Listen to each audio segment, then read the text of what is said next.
Good afternoon. I'm Daniel Benjamin. I'm the director of the John Sloan Dickey Center for International Understanding, and I'm delighted to welcome you to this conversation with Steve Coll. Most of you probably know the highlights of Steve's rather remarkable career, but just to touch some of the peaks, he is now the dean of the Columbia School of Journalism, a staff writer at The New Yorker, the former CEO of the New America Foundation, the former managing editor of the Washington Post, and a two-time winner of the Pulitzer Prize, including for Ghost Wars, The Secret History of the CIA, Afghanistan, and bin Laden from the Soviet invasion to September 10th, 2001. As if that weren't enough, he has written a number of other extraordinary books. The one I've been rereading is The Bin Ladens, An Arabian Family in the American Century, which was a finalist for the Pulitzer Prize for biography. His most recent book is Private Empire, ExxonMobil, and American Power, which won the Financial Times Goldman Sachs Award as the best business book of 2012. He has won more awards than, as Groucho Marx used to like to say, you could shake a stick at if you were into that sort of thing. And he is very simply one of the preeminent writers of nonfiction in the country today. I am absolutely delighted that he has joined us here today at Dartmouth, and I'm particularly grateful because I know that he has just finished a 6-city tour visiting with Columbia J School grads. 2 of those cities were on another continent, so my gratitude is that much greater. I have known Steve since, I think, 2001, thereabouts, when he interviewed me for Ghost Wars, and I've always been grateful for the nice things he wrote about me then. I have a hard time getting people to focus on those, and I've thought about handing out little cards that have the quotes on them. But I thought that it was time to turn the table, and wanted to invite him up here to interview him a bit. And he always has some of the most interesting things to say of just about anyone I know, so I'm really, really pleased he's here, and I hope you'll give him a warm welcome.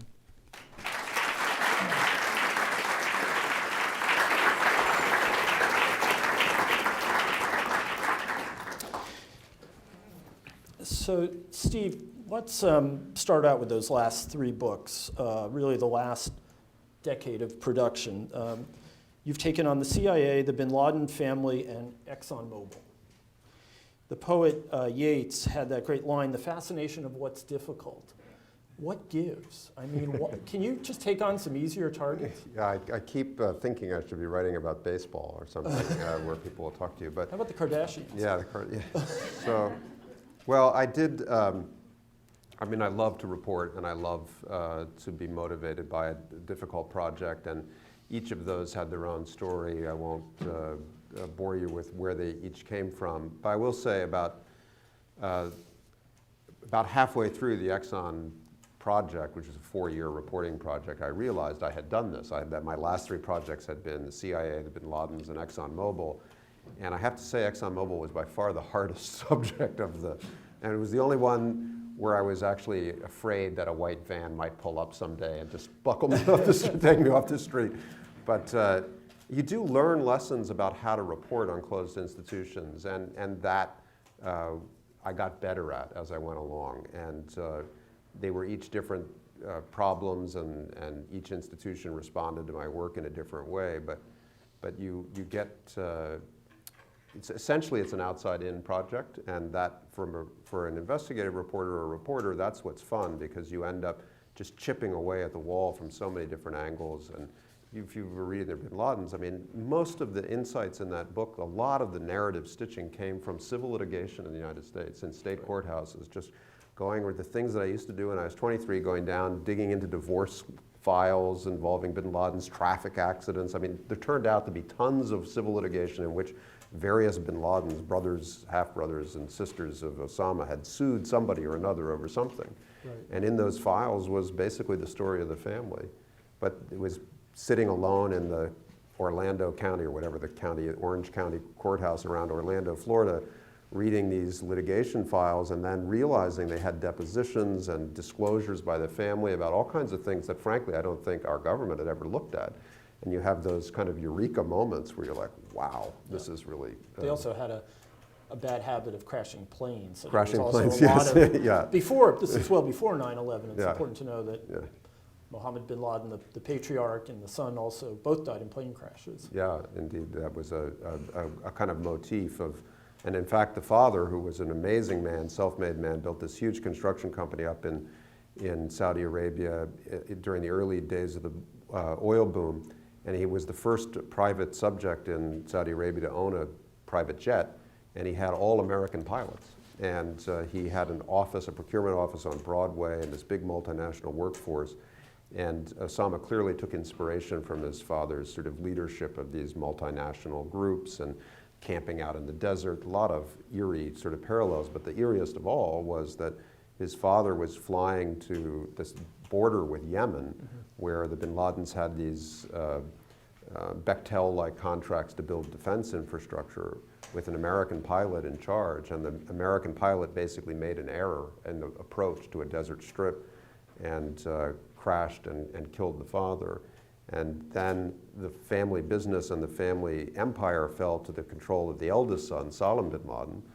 And 20 years later in San Antonio, he went ultralight flying on a Sunday morning and lost control of his plane and crashed and died. So you had every trauma in the life of the bin Laden family was a plane crash involving Americans.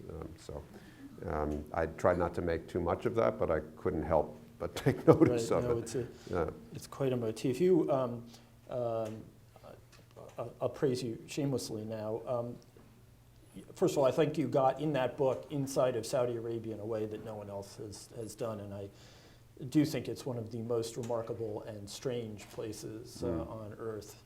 But how long did you spend there when you were, because you spent a lot of time working on your Arabic. Right, well, so I first started, when I was the correspondent for the Washington Post in Delhi, the first Gulf War, or I guess some people call it the second Gulf War, then, triggered by Saddam's invasion of Kuwait in August of 1990 broke out, and we were all hands over to the war. So I spent a lot of time in Saudi Arabia waiting for the war to start and doing feature reporting. And I was relatively naive about what Saudi Arabia was, so I was reading and banging around Riyadh and Dhahran.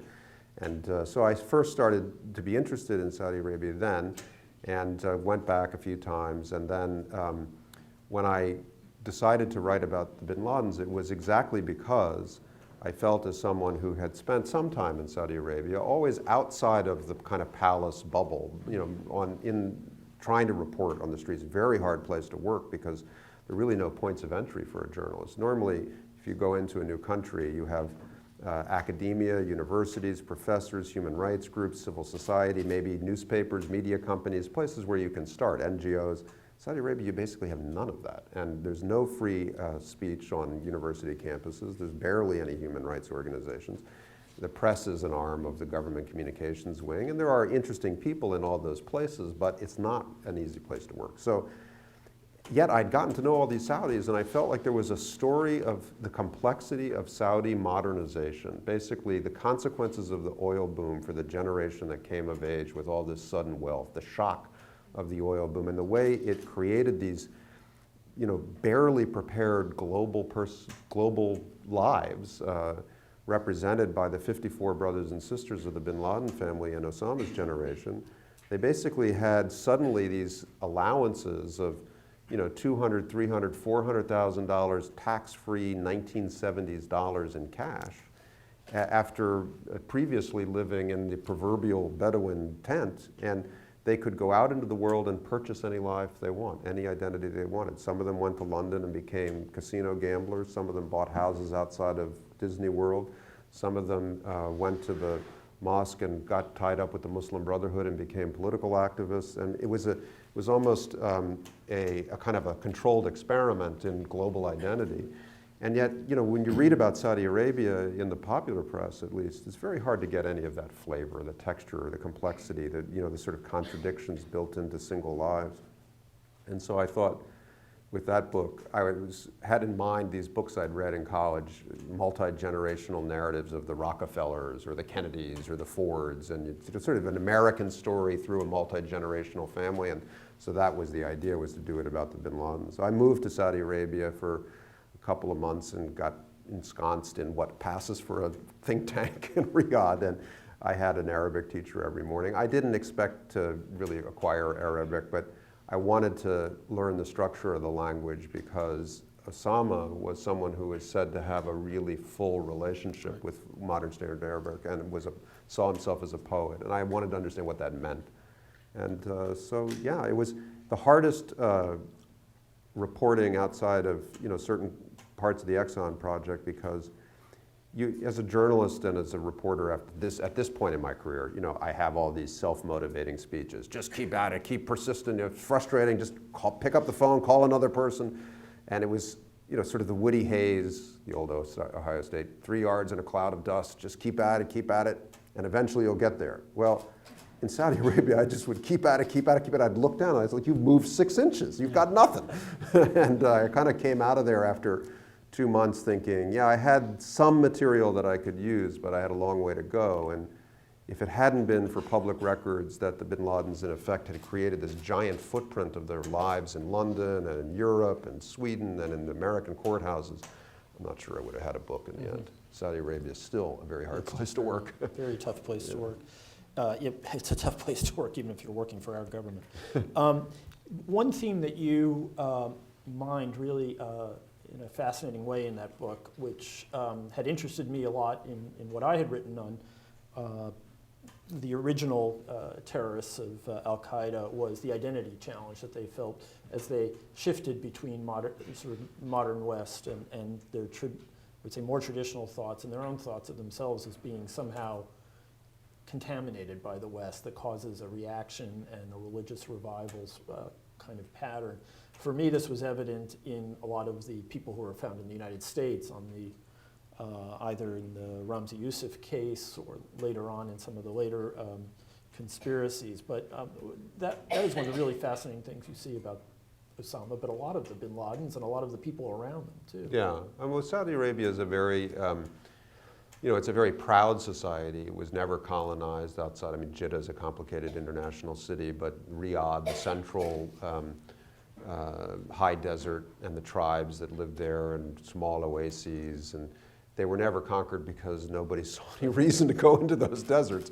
The Brits built these strings of ports along the Gulf, and they would occasionally take expeditions to Riyadh. And so you have a society that's been pretty well organized tribally and pretty stable, pretty proud for a long time. And then here comes this sudden wealth, extraordinary wealth, transformational in just 2 short decades, for a society that had sort of 300, 200 years of uninterrupted social history. And it comes with planes and telecommunications and all these opportunities. But in Saudi Arabia, the public life is so thoroughly religious. There really is not a plurality of public life. If you turn on the state television, there are whole channels just devoted to continuous streaming photography of Mecca and so forth. And so even if you want to live a balanced life, let's say a balanced global life, I mean, people literally change their uniforms on the plane between London and Saudi Arabia. And you live one way when you're in the kingdom, and you live another way when you're outside. And that's one way that Dubai has thrived. What happens in Dubai stays in Dubai, and everyone, it's a short hopping flight, and so all those versions of divided lives, can dislocate the occasional person. One person or another, and Osama was an example of this, just decides in reaction to that palette of choices, I'm going to be pure in one way or another. And the last thing I'd say about that identity piece in Saudi Arabia is that, we used to think, we still have thought of Osama's story as a story, and we often think of this with jihadist cases, biographies of people who have carried out a terrible violence or have turned into suicide bombers.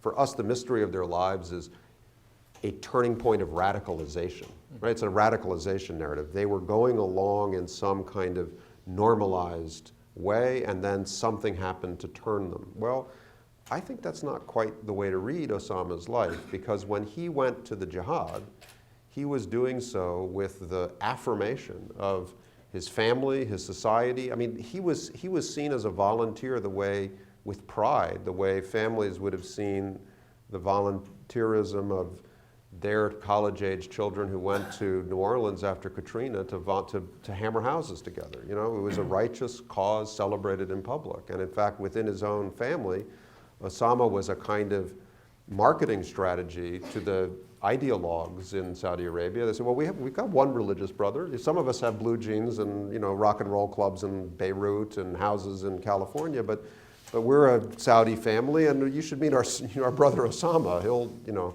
knock your socks off. So he was affirmed in these attitudes. He became so prideful in part because he was celebrated. Right. So you already anticipated my next question. I was going to ask you if you were going to be the victim of a rendition by the CIA, by the Bin Ladens or Exxon, which one would you least like to be in the custody of? I think you've already answered that, but it's a good segue to talking about where we are. You've been writing a lot for the New Yorker about where we are in the confrontation with transnational terror, and I'd be interested to get your sense of things. In March, for example, you were fairly critical of taking the franchises too seriously, Al-Qaeda in the Islamic Maghreb. You didn't mention Al-Qaeda in the Arabian Peninsula I did. in that piece. I think I did. Well, we'll go back and check. Okay, yeah. Get your fact checker and by on the way, that. while we're talking about fact checkers, the New Yorker, legiondary for fact checking, says you are still president of the New America Foundation. So I just want to pass that on. Not that I want to rat anyone out, but since you wrote that piece, though, we've had the gasworks attack in Algeria. Perhaps that had happened beforehand, but we've also had the collapse of northern Mali. We've had the Westgate Mall in Kenya. Obviously, there's a lot more activity at Al-Shabaab. What do you think these days? Where do you think we are? Right. Well, I mean, there's two different subjects. One is what is the structure, the changing shape of, let's call it Al-Qaeda inspired or jihadist extremist violence across the world. And then there's a separate question, which is our habits of naming Al-Qaeda and how they play out in our public policy, and whether we're as rigorous and self-aware about some of the habits of language that we've gotten into in our public policy. So just to take both of them at the same time, you know, the question of what Al-Qaeda is has always been a very complex one, as you well know. You wrote about it very early. One of the ways that I would describe it, for my 2 cents, is that it has always been a number of things at the same time. So it's been an organization with a distinct history, leadership, management committees.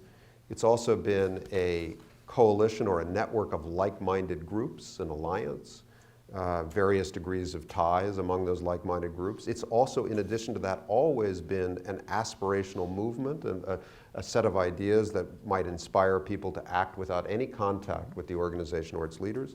And then it was also, particularly under Osama's leadership, it was a brand. It was a kind of a marketing idea. There was a use of the Al-Qaeda sort of narrative and name on satellite television to skip over the obstacles of national government in Saudi Arabia and other authoritarian societies and talk about Al-Qaeda as something that was responsive to local conditions in a way. So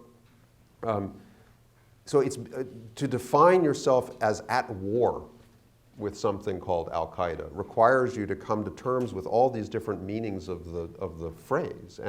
And so we're not, you know, it's hard then when we have built a whole series of policies and regimes around that framework to continually update ourselves about what we mean. Do we mean the central organization? Do we mean franchises with X degree of coherence and tie to the central organization and so forth? And I guess what I was saying in that essay is that when you look at the criminal networks in Mali, the kidnappers and the extortionists, the people who are running drugs for the Colombians and calling themselves Al-Qaeda, because when you go to the next village, that's what scares people, or when you kidnap some, you know, hapless French expat engineer in Niger and you're jacking up the ransom, call yourself Al-Qaeda. Well, all right, so that's not the same thing. Now, as to the underlying pattern, clearly you would know this better than me, and if you had access to all of the classified information that you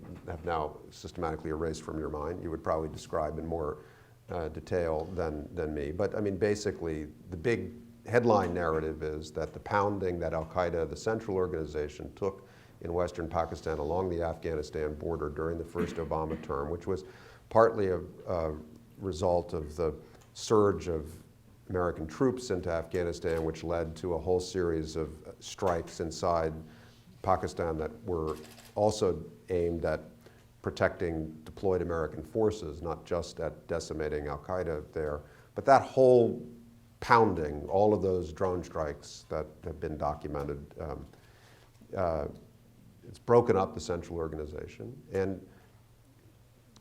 simultaneously, not causally, groups that were in Yemen and in North Africa and in Iraq, each with their own pre-existing, their own precursor narrative, have gotten relatively stronger. With Al-Qaeda in the Arabian Peninsula, the group that was basically kicked out of Saudi Arabia and reformed itself in Yemen, that group obviously has been the most potent in the area that we would be concerned about most, which is the ability to carry out a complex transnational attack, possibly inside the United States. So they're really the only group right now that has demonstrated that capacity. But the groups that are the Al-Qaeda in Iraq sort of morphing group that's now taking root in Syria, and certainly the Shabab remnants and allies that have attacked in Nairobi, they've demonstrated the ability to carry out a certain level of complex attack, although not to cross oceans and hit European or American cities. Well, I agree with you to a large extent. It seemed to me early on you were being maybe a little more dismissive of some of these groups, and I do think you're very right about the point about Al-Qaeda in the Islamic Maghreb, which really is a bunch of thugs who upped their game significantly once at the gas works, but who really have only distinguished themselves as kidnappers. And right. Like you, I share a concern that we're hyping the threat here, and that would be quite dangerous. You, in addition to Saudi Arabia, you are one of the few Americans who really knows Pakistan. I don't know how happy you are about that, but I like Pakistan. But I'd be curious what you think about where that troubled country is right now. The old quip among journalists was Pakistan, the next failed state, and always will be. Right. Right. It always seems to be headed downhill. It always seems to be having more violence, both sectarian and terrorist, if you will. You can really distinguish between those two. The economy is seemingly always in a state of decay. Just yesterday, the top law enforcement official in Khyber Pakhtunkhwa was killed. Do we have any reason to be optimistic about the long term? We have had two civilian governments in a row, which is a first ever, although, as we all know, the civilians are not in charge. So, right, well, and as we know from our own experience in Washington, having a civilian government is not always what it's cracked up to be. So, yes, I mean, I think a lot of the dark, perpetual crisis narrative about Pakistan that we get inevitably, and we've all written it, where the news leads. We have a limited detention span in this country, and we have limited sources of news information about Pakistan, and it's fundamentally not helpful to think of it simply as a spiral in one direction, because it's just not accurate. And so take the economy, for example. Pakistan's economy between 2001 and 2007 grew at about 6 or 7% a year. And it's not just that it grew on the top line GDP.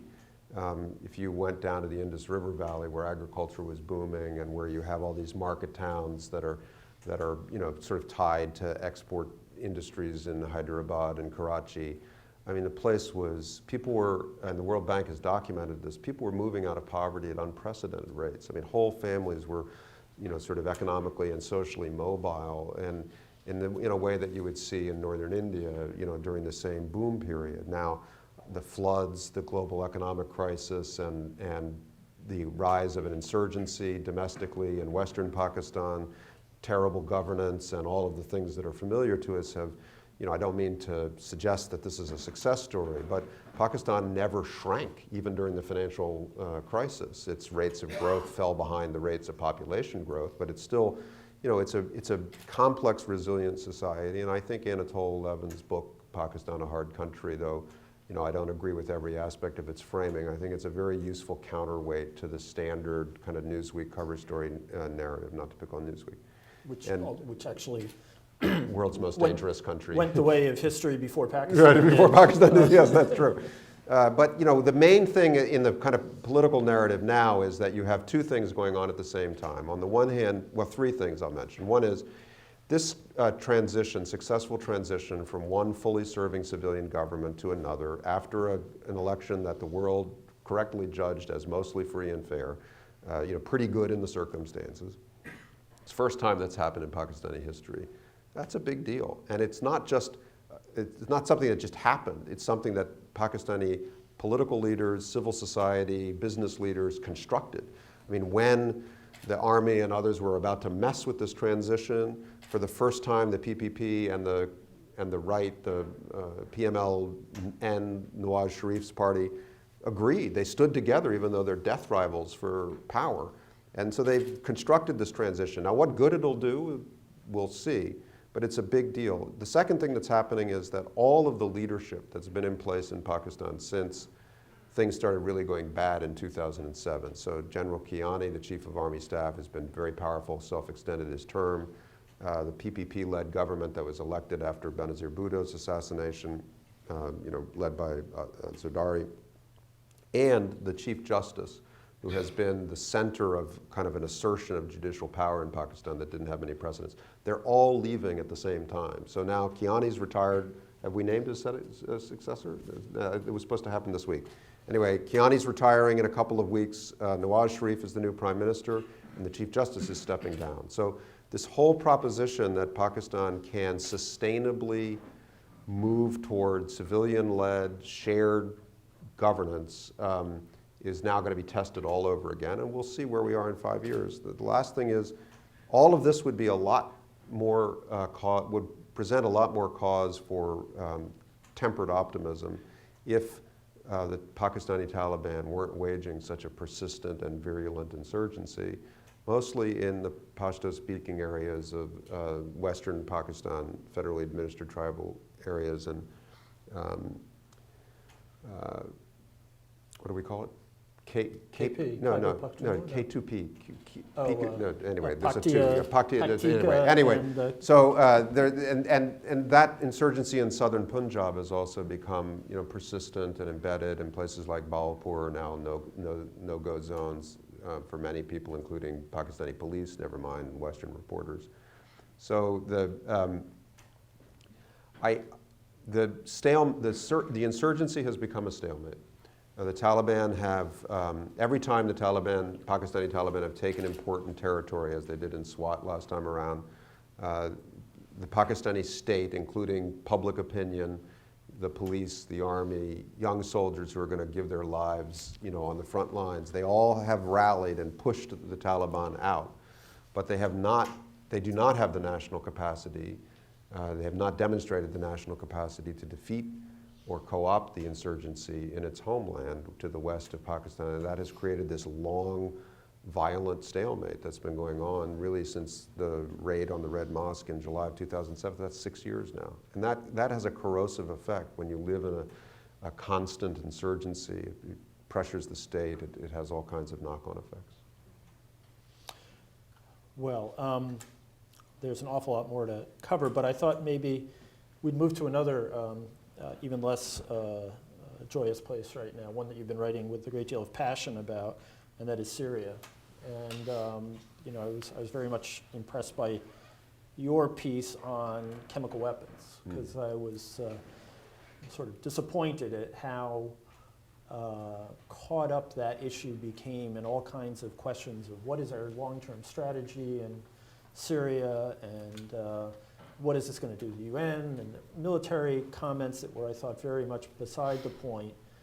But I'd be interested in the aftermath of that, whether what you're thinking is now. You took a very nuanced position about, yes, chemical weapons, you've crossed a red line, but you had an understanding for President Obama's desire not to get involved otherwise. So I know it's always unfair to ask a journalist to prescribe policy, but where do you think we should be going in Syria? Well, I think I'll probably evade a direct answer to that question, but the first thing I'd say, of course, as you know, the war is changing so rapidly, and this whole episode that followed the appalling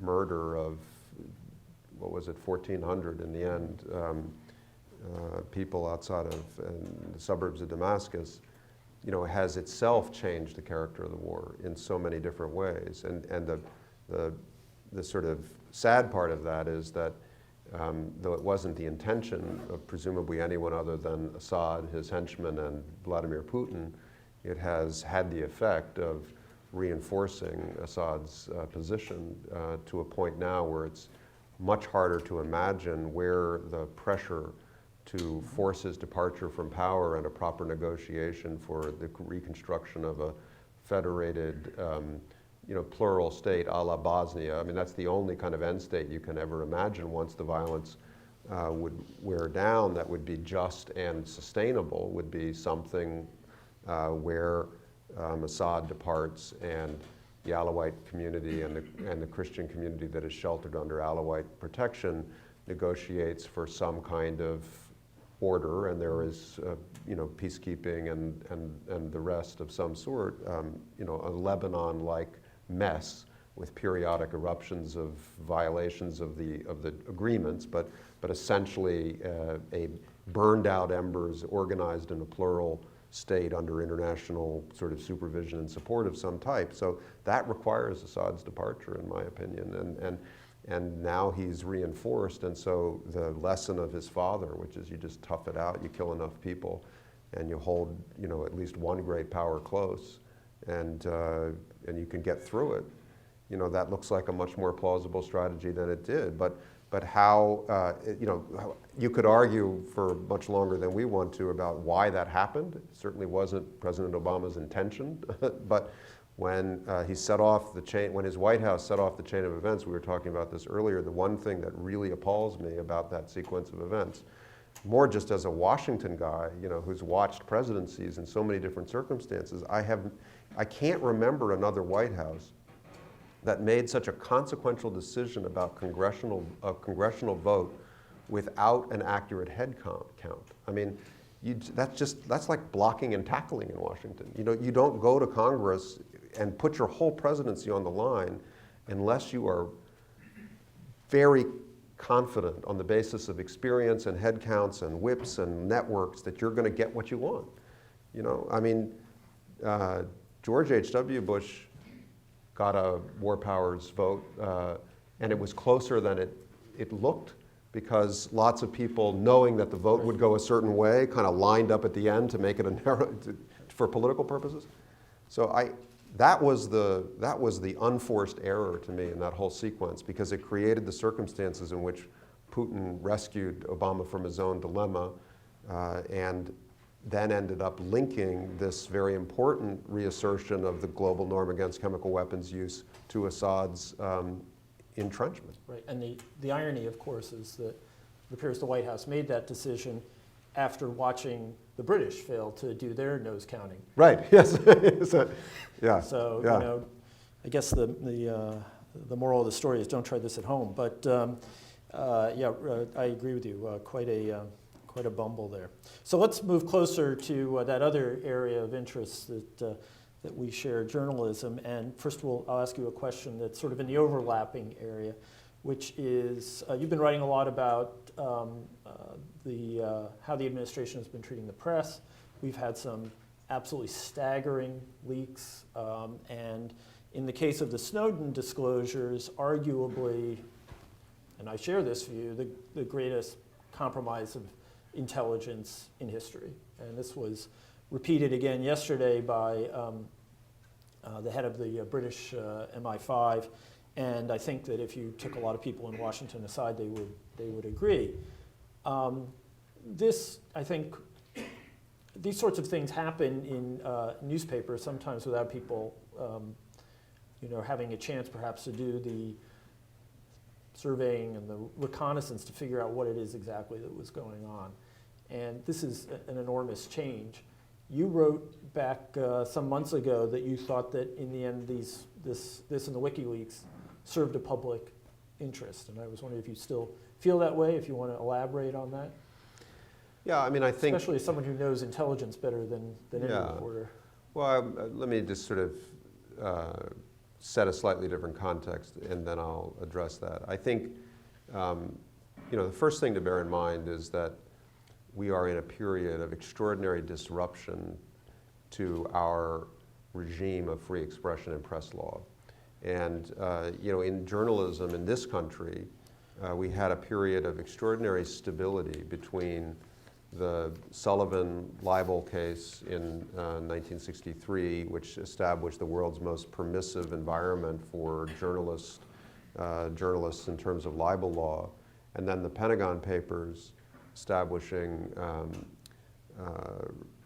prior restraint practice. If not, you can debate whether the constitutional principle is established.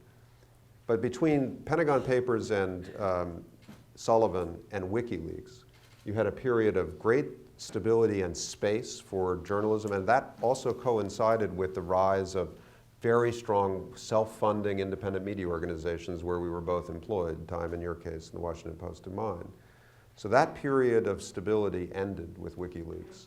And what you have now is an entirely new and globalized era of argument about free expression, press law, and the public interest. And it's all you have to do is survey the world right now. You see Julian Assange under indictment in Sweden for assault crimes, accepting refuge in the embassy of Ecuador, a country with deeply illiberal press laws, and celebrated by the great majority of the European public as a champion of press freedom. Okay, so that is a picture riddled with contradictions. And then you have Edward Snowden, a young man, don't really understand his motivations yet, but he saw himself as acting in a public spirit. Then he flees to Hong Kong, spends time in proximity to the government of the People's Republic of China, which has quite an illiberal regime in many respects, and ends up accepting sanctuary in Russia. So that's the context in which all of these things have to be evaluated. When I said that I thought that the disclosures were net in the public interest, I think that the WikiLeaks State Department cables, in my judgment, did more to illuminate public policy and actually to reinforce the credibility in some ways of your colleagues at the State Department than they did harm. I'm not aware.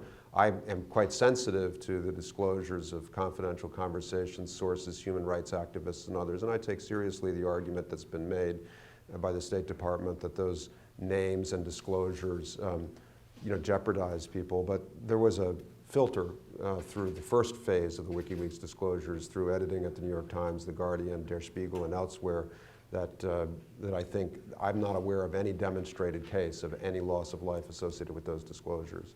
Now, the Snowden matter is entirely different, and I can't really get my mind around it. What I take note of in the Snowden narrative in public is that when those disclosures were first made broad brush about metadata and the scale of generalized surveillance, even though some of it may have been legal under the post-Patriot Act, I forget the name of that extension law, that the initial reaction was across the political spectrum, to label Snowden a traitor and to seek, his prosecution, his unmitigated prosecution on espionage. And yet, however many months later, 3 or 4 months, Congress and the public and the president have taken a very different view of the public policy matters around the issues he raised. They want to revise the statutes. They are, the view is that we do have a problem. The exposure of Inspector General findings of the error rate inside FISA, the exposure of and now in attempting to defend an aspect of the regime, the administration has adopted a policy of transparency and proactive disclosure about the nature of practices that they were previously not prepared to disclose. So how can you say that that has no public interest benefit? It does. The thing that's staggering about the Snowden files, and I know this from some of the people who are working with them, is that a friend of mine said, not one of the people who's involved in the journalism, but was aware of it, said, this is the first time in American history where journalists have been asked to decide what secrets are in the public interest and what secrets are too dangerous. I mean, you have all of these journalists sitting around talking to each other, looking through these PowerPoint presentations and asking one another, well, do you think any harm would come from disclosing this aspect, or should we sanitize this and get this public? I mean, it's not a function that journalists have ordinarily carried out. The one last thing that I've been reflecting on, I'm not sure how directly relevant is to your question, but I'll mention it anyway, because in journalism, at the journalism school, with young aspiring journalists in our graduate school, in public fora like this, one is constantly talking about how Assange and Snowden essentially define journalism in this age, or a certain kind of investigative journalism. But really, from the perspective, and so set that aside for a minute. When we talk about investigative journalism in our open society, in this country, in the state of New Hampshire, we are not talking about insiders with top secret security clearances downloading files onto thumb drives and walking across the room and handing them to a journalist, or building their own website. What was the role of journalism in Snowden's disclosure? He could just as easily have published this on a website himself. He could have moved to Iceland and done it. He barely used the journalists as intermediaries. He basically dumped the whole thing out there as his own act of civil disobedience, I guess is the way he would put it. Well, real journalism isn't about that. That's not how journalism happens. Real journalism is about turning up, I don't mean real journalism, the traditional form of journalism that communities have relied on to hold their politicians to account has been practiced one zoning board meeting at a time, one campaign finance disclosure at a time, data sets about patterns of police abuse by the Boston police, how many people did they shoot in cars when their cars are fleeing. I mean, this kind of workaday civil society efforts to generate transparency around government power are of a different character, is all I'm saying, than Snowden and Assange. And what's happened is that the Obama administration has chilled the environment in which even that work goes on, because they have taken such an aggressive approach to leak cases and the assertion of journalistic privilege. And they've done it on a national security pretext, but the effect of it is universal. It has to do with reporters and sources at every level of American democracy. Well, wait a second. That's a pretty big charge. Where are the reporters who are being intimidated about checking up on police brutality? Well, because one of the biggest contested issues in American constitutional law around journalism is the right of a journalist to assert a limited privilege comparable to the privilege of clergy or psychiatrists to protect confidential sources in the case that they are subpoenaed before a grand jury. That matter is undecided, essentially. I mean, you can get an argument, but the main case that reviewed it at the Supreme Court, which arose from a grand jury case in Kentucky involving a reporter for the Louisville Courier-Journal who had investigated marijuana or hashish manufacturers in Louisville, that basic idea of whether a journalist and a source have any space in which to engage confidentially is contested at federal courts, at circuits around the country, and a wiser government than the Obama administration and its Attorney General would have approached the concerns it had in national security without attempting to eviscerate this privilege, but that's exactly what they did. The briefs they filed in every circuit, the way they have attempted to make national law, and the guidelines that Eric Holder followed when he subpoenaed the AP records have established precedents that judges, courts, prosecutors at every level of the American press regime are going to follow. I mean, it's unarguable. Let's revisit this one in a couple of years, because I'm betting that the political understanding at every level of government is going to be, if it isn't a major leak that damages national security, there's going to be no political space to prosecute that. Well, that's happened since July. I mean, essentially the turning point in this story, I hope, was Obama's speech followed the exposure of two very bad decisions that the Attorney General signed off on, unforced errors. One was to sign an affidavit that characterized a Fox News reporter who entered into a conversation with a government official as a co-conspirator in a violation of the Espionage Act. And the only reason that Fox News reporter was in that conversation because he was a professional reporter seeking information, as reporters do.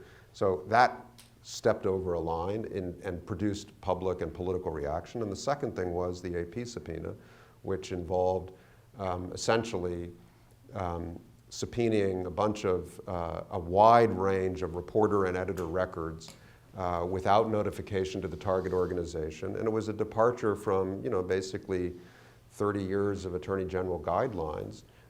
And the case for doing it just wasn't very compelling. So you had this massive, it was almost like on automatic pilot that the National Security Division of the Justice Department had finally just pushed the line so far that people couldn't see the line anymore. And they weren't reviewing these decisions with enough people in the room, and they made a bunch of bad decisions. Then the public and the Congress reacted. And then the president made his speech, ordered Holder to review the matter.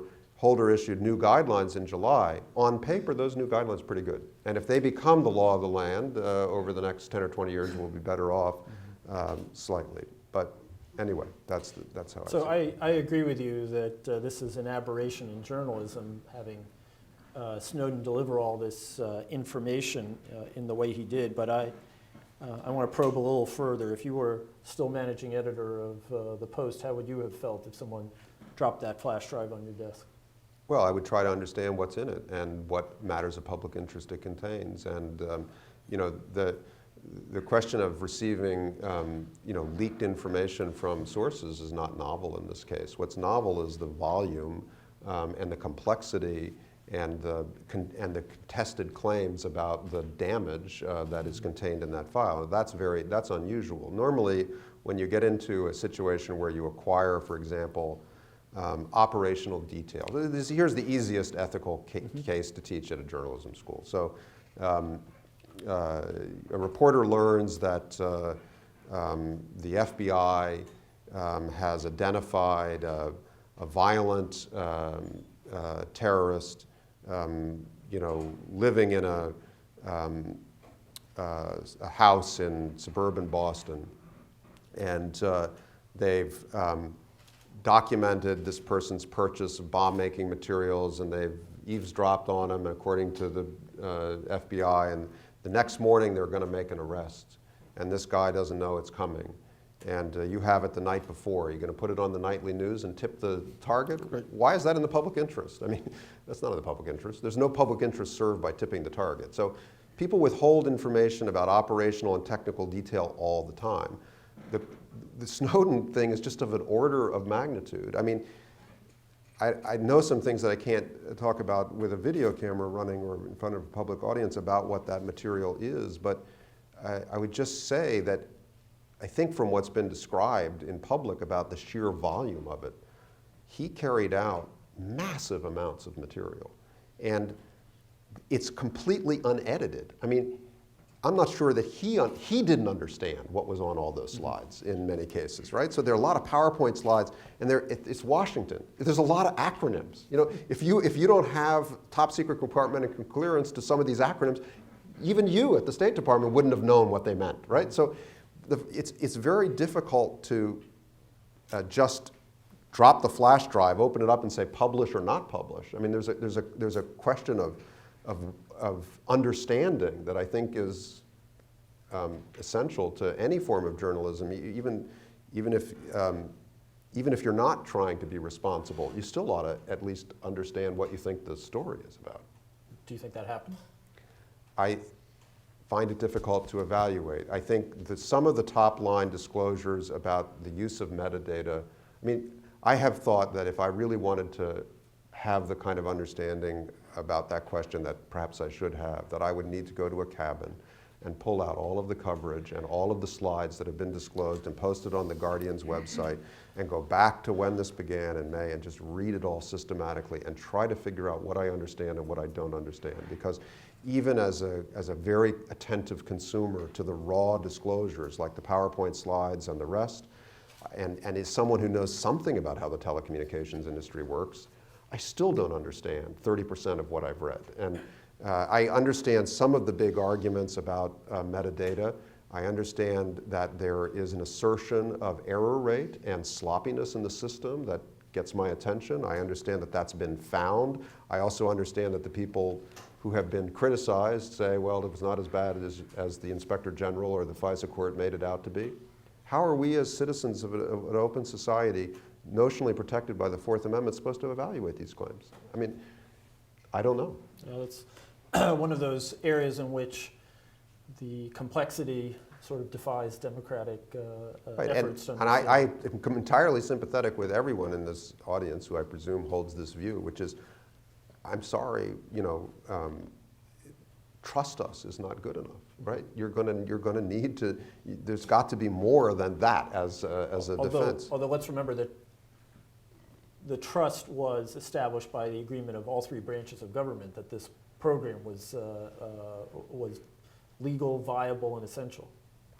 Yeah, but the court that reviewed it, the FISA court, has circumstantially a record that is not very persuasive to me. I mean, you essentially have, I know from people who present to the FISA court that they respect the fact that a lot of bad cases get filtered out before a lot of warrants and subpoenas get filtered out, warrants get filtered out before the court rules on them, but this court is, basically it's 1,000 to 0 on the approval side.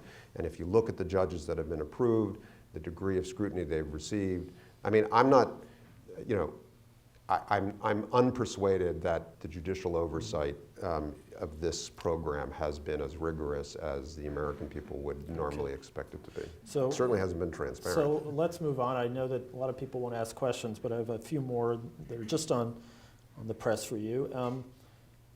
I think that there is a public perception that the Fourth Estate is in free fall, that so many papers have closed, so many have drastically cut back their newsrooms. There's sort of 500 varieties of chaos on cable television. Tell us why this perception is right or wrong. Well, I mean, we're in a period of profound disruption in the profession of journalism and in the media industry. It's a period of creative destruction. A lot of legacy institutions are in free fall, and many of them are disappearing. Newsweek is one of them. A lot of new organizations are being born. There are a lot of questions about where revenue to fund fact-based, sustained, quality professional journalism will come from. It's not as if there are no answers to that question. There are some journalism organizations, for example, business organizations that produce news that moves market prices or helps investors. They're generally pretty healthy, and you can imagine that the Wall Street Journal will be around for a good while. Bloomberg is successful for a reason. Do you want all of your foreign correspondence filtered through kind of a business relevance filter? New York Times, as we were discussing at lunch, is the institution that's on the cusp. They've achieved a lot in their drive to become sustainable on the basis of equality and a readership that's willing to pay for quality strategy, but they're not there yet. So they've come a long way, but they haven't demonstrated that they're going to be around for 50 years.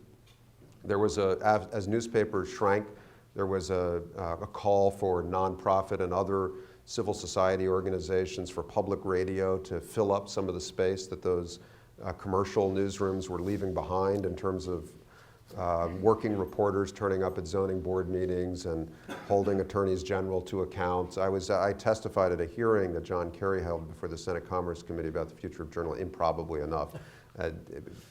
David Simon, who created The Wire, this great old Baltimore Sun reporter, for some reason insisted that I testify. And he was there, and Arianna Huffington, and Melissa Mayer of Google, and Alberto Ibargüen from the Knight Foundation. And the best exchange was when Claire McCaskill, who is the senator from Missouri, who was a former prosecutor, said that when she was in St. Louis, exercising prosecutorial discretion, no doubt over wiretap and other cases of public interest, she said every time she had a hard call, she remembered the Globe Democrat reporter who had covered the federal courts in St. Louis for the last 20 years, who knew everybody talked to him. He'd seen it all, and he was a fierce reporter. And she basically said every time she made a decision, she thought of him and she said, "What will he think?" and that was like one of the last checks. Now, he's gone. Globe Democrat doesn't have that kind of a beat reporter anymore. And it was kind of a moving story. But then David Simon said, well, but that's in some ways, for all of you senators up there, this is great news because you've now arrived in office at the cusp of the golden age of corruption. So, I think what's happening in our county governments around these issues at zoning boards, basic blocking and tackling conflict of interest stuff that you would do as a professional newspaper reporter even in wealthy counties, just basic checks. Okay, this guy just got on the zoning board. Does he own any real estate? Let's look at that. Does he have brothers? Does the brother own any real estate? Just basic stuff on a Monday morning is just not happening anymore, and we're going to feel it. So, last question, then we'll turn over to the audience. As dean of the foremost school of journalism in the country, how do you train journalists? How do you prepare them for this new and rather unorganized, disparate, creative destruction world of journalism that you have described in that great Schumpeterian phrase? Yeah, so some things are the same and some things are new, and that's been true at this School of Journalism since it was built in 1913. Joseph Pulitzer endowed the school and wrote this big, very foresightful, he was not the New York Times in his day. I read his biography as I came in to do this job, and he's an amazing story. He's Hungarian, from a Hungarian Jewish family who answered an ad to serve as a mercenary in the Civil War because when the draft was imposed in the North, you could hire a substitute. And they started advertising in Europe, so he came over as a German speaker as a substitute for some kid in the Hudson Valley who didn't want to fight in 1864, ended up in this all German-speaking cavalry unit, rode up and down the Shenandoah Valley in 1864 and 1865, never fired a shot, was discharged. Now he was a citizen of the United States, didn't speak a word of English. He went to St. Louis, where there were a lot of other German speakers, started a newspaper, got involved in politics, became an investigative reporter, wrote an investigative report about a Republican he didn't like, about who was going to compete for office. The guy came to the newsroom to complain about the story, and Pulitzer pulled out a pistol and shot him. All right, so this is my didn't kill him, winged him. But this is like my founding narrative at the journalism school. And then later in life, when he built up the New York World and was one of the great press barons of the 19th century, he became convinced that there was a profession of journalism that could be elevated and sustained as a part of democratic kind of accountability in the United States. And he wrote these essays at the end of his life. I'd invite you to read them. They were incredibly foresightful and really well organized and deep. And you would we put them up on the wall in stone at the entry to the building. So a little hard to reconcile all this. But the point is, journalism and the aspiration of reporting, investigative reporting, transparency, accountability in an open society has been around. He started that school before there was radio. So technological disruption is an inevitable part of the profession of journalism, and we must accept it as that, and we ought not to succumb to euphoria or to too much conviction that the state of technological change at any one moment is defining for decades to come, because it has never proven to be the case. So the implication is that there is an enduring mission at the school to teach critical thinking, clear thinking, subject matter expertise, writing, and ethics, and above all, reporting, investigative reporting. It doesn't matter what tool you have in your hand, whether it's a radio microphone or a television camera or a small handheld video camera or a notebook and a pen, which was what we mostly trafficked with. It's still in the end about going out and asking questions, hard questions, choosing good subjects, clarifying in what matters, holding closed institutions to account before the public, attempting to bear professional and reliable witness to great atrocities and to hidden events, telling stories of excluded communities, excluded peoples. We could make a list of the 50 or 60 functions of journalism that people respect and find valuable in a democratic society. That skill, and it's not as hard to learn how to do that as it is to be a brain surgeon, but it does require preparation, training, mentorship, experience. That's what the school has to teach. And we also have to update our skill building and the tools that we give students. I mean, as a practical matter for a young journalist coming out of school today, whether you come out of an undergraduate degree and you find your way into a newsroom, or whether you come out of graduate school, you've got to be able to do something that my generation of young journalists didn't have to do, which is you've got to use a lot of tools at the same time. You've got to be able to write and think clearly and on deadline, but you also need to be able to use a camera. You need to have some idea how to edit video and audio, even if it's just on your MacBook Pro or with Adobe. You've got to have some idea of how data science is emerging, where data is located, how to sort it, how to assess it. And you've got to be able to engage with audiences through social media. You've got to find where your audience is. And to learn how to do all of that simultaneously while remaining focused on the kind of reporting that really makes a difference and makes it all worthwhile in the first place, it's a tough challenge. For the school, it means we have to update our skill delivery while we remain confident about the core values. And the school's, I think, in a position to continue to do that. But the pace of change in the technology is so great. There's a lot of it's exciting. I'll just finish by saying, there are a lot of exciting new tools that you can apply to the hard problems of journalism: algorithms, computational science, natural language processing, drones, sensors. And there's a lot of excitement in the field about how these new tools may enable journalism, but they will really, the purpose of all this technology can't be, at the end of the day, just to make better maps. Maps are good, maps are a part of publishing.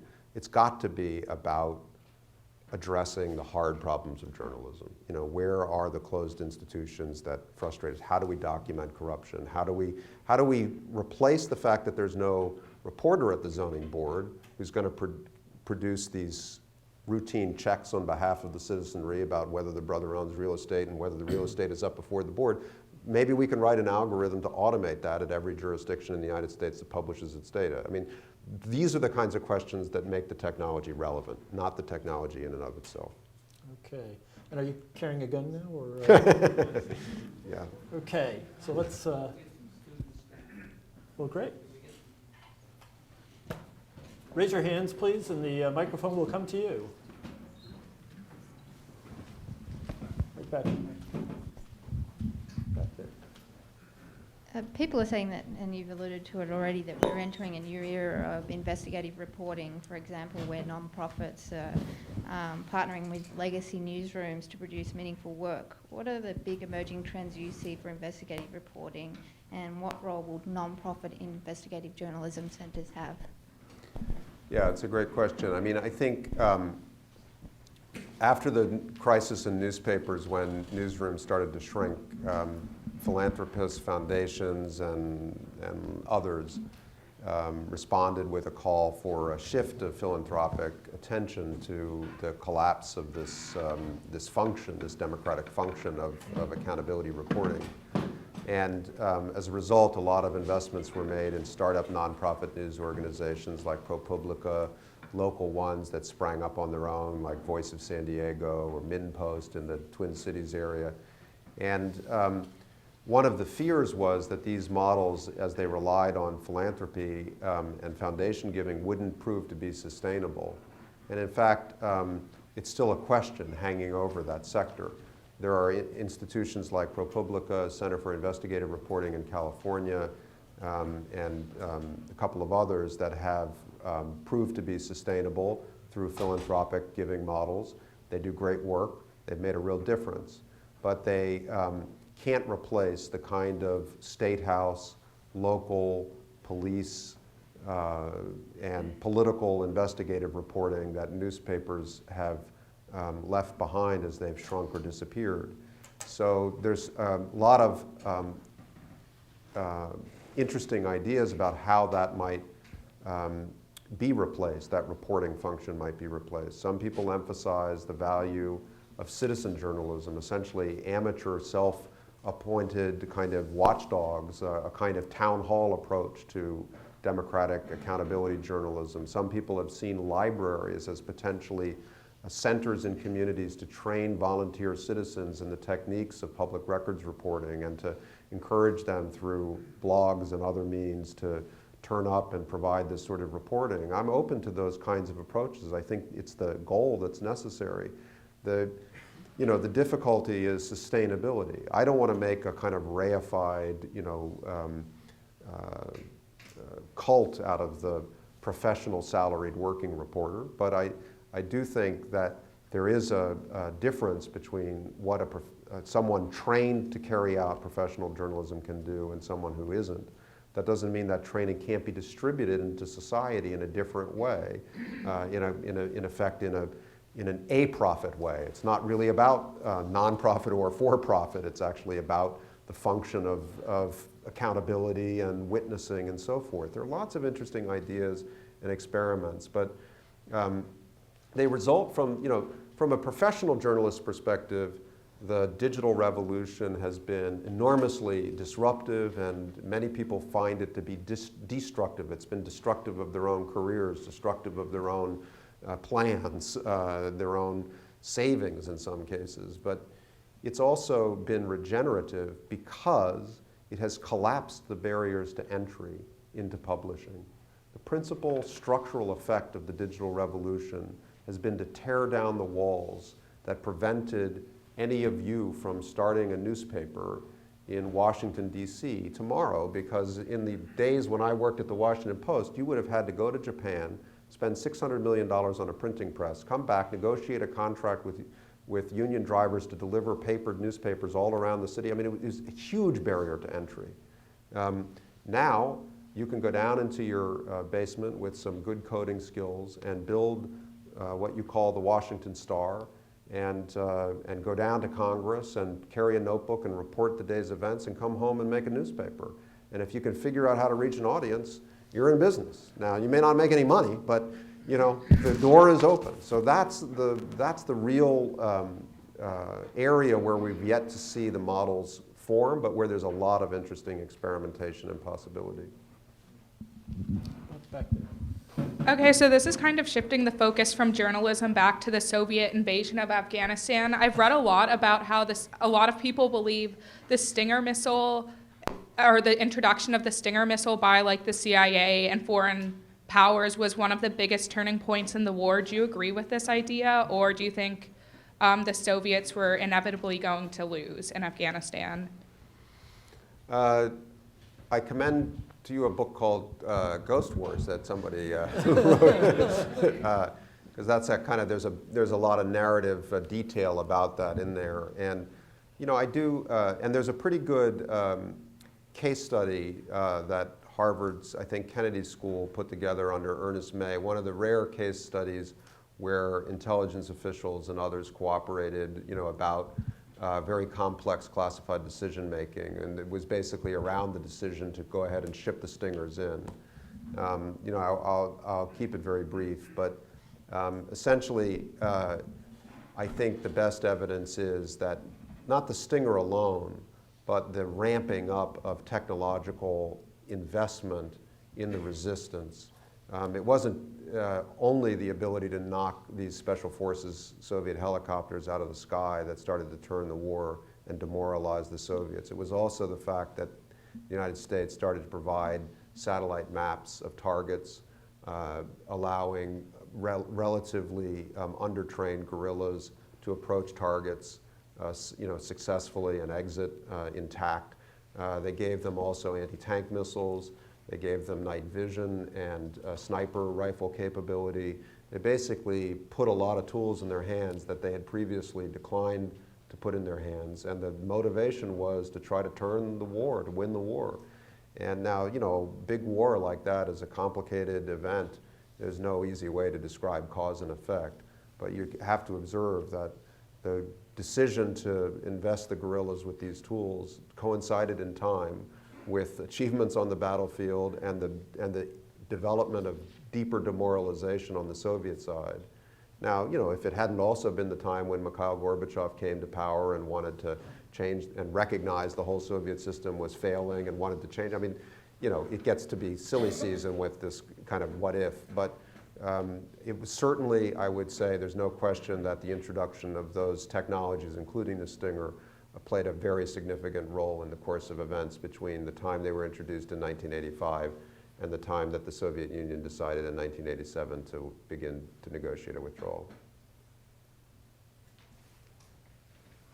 Well, I guess it doesn't matter who I call. Okay. Going back to the chemical weapons incident in Syria this summer, I read that Assad at one point suggested that the Taliban was responsible, or the Al-Qaeda was responsible, and I don't follow that. Could you give me your understanding of why that would even be a plausible idea and what the motivation might have been? Well, it's not a plausible idea, but his motivation has been in every instance to blame violence against civilians on the opposition. And I think the best evidence from independent human rights groups and lots of other sources, though of course none of this evidence can be as precise as you would like it, but we've all been in these terrible, witnesses to these terrible wars in the Balkans and in Africa and elsewhere. You can get a pretty good sense of direction. I think the best evidence is that the overwhelming majority of violence against unarmed civilians in the Syrian conflict has been carried out by the Assad regime or its militias. However, there has been a significant amount of violence against civilians in the Syrian conflict carried out by the armed opposition, and increasingly the kidnapping and indiscriminate and internal conflicts generated among the opposition and by the opposition towards civilians, are a disturbing feature of the war. But Assad's narrative of how to remain in power is to blame it all on terrorists. His whole Orwellian account of himself is that I'm just fighting George Bush's global war on terror. These are all terrorists, and to some extent he's succeeded in creating a self-fulfilling prophecy. But when he started out, you remember where the revolution in Syria began. A bunch of teenagers, 13-year-olds, skipping school and spraying graffiti on the wall. And that's where the violence began too, in those first brutal battles, with the mosque as a hospital and these 17-year-olds running into Assad's guns. It was, that's what the war really was about at the beginning. Now it's a much more complex story. There was, I think it was a C.J. Chivers article in the Times that was very powerful in describing how it is that the international community concluded, as the UN inspectors concluded, that those shells that killed the 1,400 originated with the Assad regime. It's because they were able to trace the trajectory of the shells to a very specific fort and security complex as part of, right near the Assad's palace, and that particular unit is well known, well established, and so, I think the UN, not even Russia or China dissented from the findings, so I think that's now pretty well established. Right down here, please.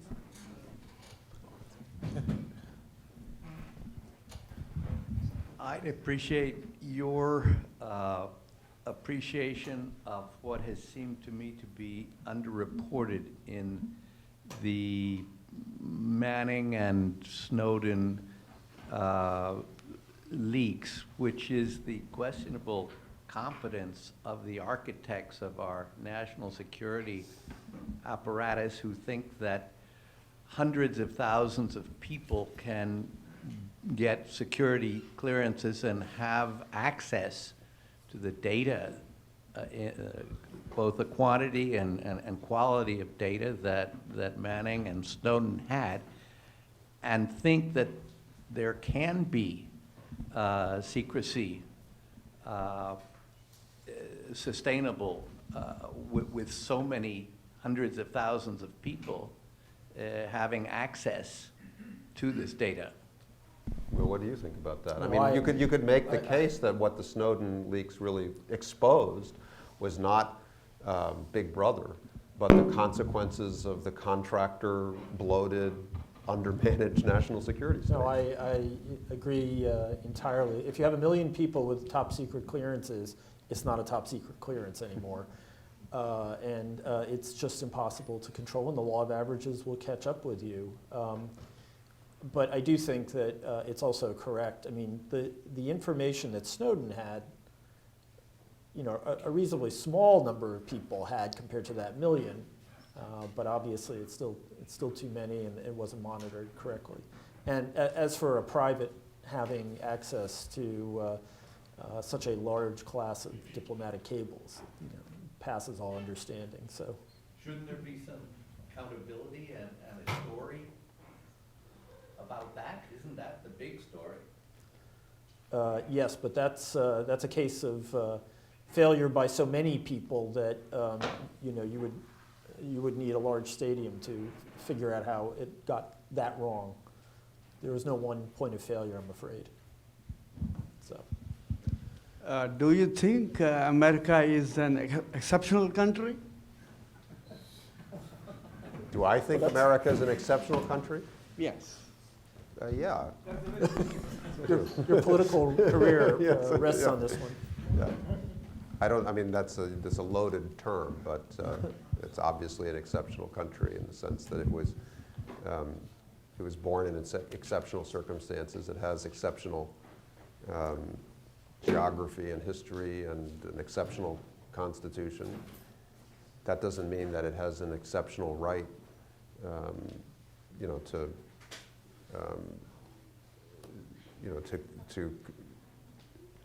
manage affairs beyond its own borders in comparison to other sovereign countries. But as a national narrative, of course it's exceptional. India's national narrative is also exceptional. Brazil's national narrative is exceptional in the sense that I'm intending.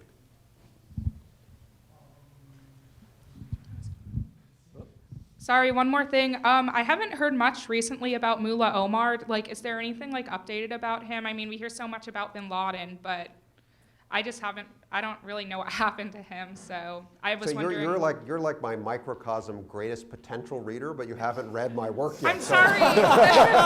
Like, was just everything passing that you're interested in is what I write about. So I have, there's a New Yorker story that I did when? Like 2011, 2012? Fairly recently. Yes. It's called Searching for Mullah Omar. And it's basically as much of an it's like 10,000 words on where is Mullah Omar.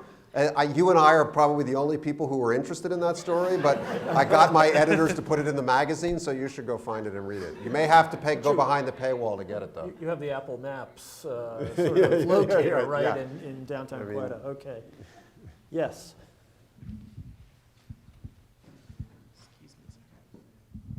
This is a great conversation, by the way. Thank you both. I have more of a philosophical question. I mean, if you notice through the years that kind of what I would call long-form journalism, whether it's print or on television, like documentaries and stuff, is really, you know, gone away, or it's not easy to find. And if you talk to, you know, with the exception of people at certain socioeconomic levels, you talk to the general public, most people are woefully ill-informed about what's going on in the world. Take this whole healthcare thing, for instance, that's a classic example. What can places like Columbia or, people in the top notches of journalism do to try to encourage more interest on the part of, more Americans in following what's going on in their country? Yeah, I mean, it's an important question, and I'm not sure that an institution like Columbia can solve the problem you've identified. We were sort of talking about it at lunch. I mean, along with the disruption to the private sector media industry that the digital era has created, we've also had, coincidentally and for related but distinct reasons, a collapse of shared public information, flawed but shared, as modeled by the fact that airwave spectrum in the United States used to be licensed to network broadcasters on a public interest bargain, and that their news divisions were understood as the justification for these quasi-monopoly grants, in effect, of profit making. And they ran these big news organizations in part so that when they went to the FCC to say, I want to renew my license for KABC television in New York, which is a money mint, by the way, I'm spending $150 million a year on an excellent news organization. And the broadcasts were one example of a kind of a public square. Now, you can argue about the flaws of those establishment institutions, and they certainly carried them, as the Washington Post did as well. But we've lost that public space, and one of the consequences of the digital era is that it allows individuals to select their own information universe, and that information universe includes a lot of entertainment that is a distraction from, that is chosen by many people over other sorts of information. I was mentioning at lunch, I read some social research recently that said there is a kind of inequality of information in the United States emerging that's parallel to the documented gaps in incomes that have spread, and probably for similar reasons. At the very top of the demographic spectrum, individuals know more about public and international subjects than they did a generation ago. They are consuming more. They're also absorbing more because they demonstrate more knowledge about global and national affairs than they did a generation ago. But in the middle and at the bottom of the information demographic spectrum, people are opting out. It's not that they don't have access to the information, a minimum amount of information. They are willfully choosing ignorance.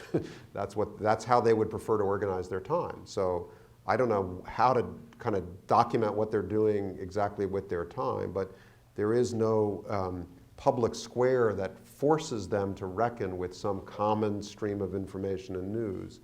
And that's a choice that we make as a country. We have a public media policy in this country that is as laissez-faire as more laissez-faire than any industrialized democracy on earth.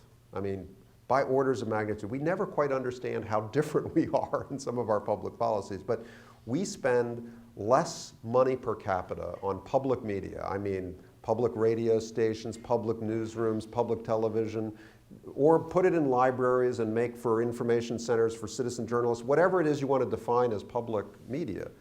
On a per capita basis, we are so far off the charts. I used to have the numbers at the top of my head, but it's like something like we spend a buck, and the next lowest industrialized democracy, Canada, I think spends $7. You get to like Germany and Japan, they're spending $25, $30. And if you just go live in the UK for a few years and pay your £75 annoying television tax and turn on the BBC, and you've got a world organization that is an institution that, for all of the contention around it, has survived conservative governments and labor governments and Margaret Thatcher and everybody under the sun, because it's a national consensus that public media has a value in a democracy, creates a public square. And we, including journalists, I mean, took a bunch of arrows in my back in 2009 when I wrote a long essay calling for, you know, a more sensible public media policy, including government investments in next generation national public radio institutions, stations, and the national network. And I took them mostly from my own colleagues who are so determined to maintain their independence from government, which I totally admire, that they, in my judgment, fail to recognize that we already have a public media policy in this country. It involves tax subsidies and license grants to commercial cable and satellite broadcasters. We have a public media policy. It's just a really bad policy, and it needs to be updated. So we update our public policies from time to time. This would be a good time to consider the information deficits in our society and how we might make relatively inexpensive public investments to address them. I know that sounds like Swedish socialism, but I'm willing to own it. And I'm sure that as we head for the next set of budget discussions in January and Yeah, February, this will be... Well, you know, the funny thing about the politics of public media, just not to let that perfectly reasonable joke go, is that you know who the congressional constituents of public television are? Because we did some mapping at New America because I was interested in trying to figure out, you know, how to have a smarter conversation about this. They're actually not bi-coastal blue state constituents. They're rural states that don't have other media. So, you know, Maine, North Dakota, yeah, I mean, New Hampshire. these are the, and you, so you have a fair number of, this was why Mitt Romney was once again so tone deaf when he took on Big Bird. Because Big Bird's political constituents are actually mostly in red states that don't have a lot of other content. And they don't have broadband connectivity, so they don't have a world of choices on laptops. So you could build a bipartisan coalition for a smarter public media strategy, but you'd have to have a vision.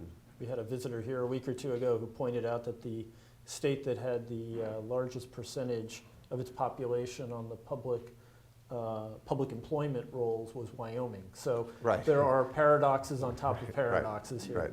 Right. Anyway, we have come to the end of our time, I'm afraid. Steve, you've once again demonstrated that you can speak with ferocious eloquence on more subjects than anyone I know. And I just wanted to say, if that thing in New York doesn't work out, you just come back and talk to us at Dartmouth. You are always welcome here. It was terrific. Thank you very much. Thank you very much.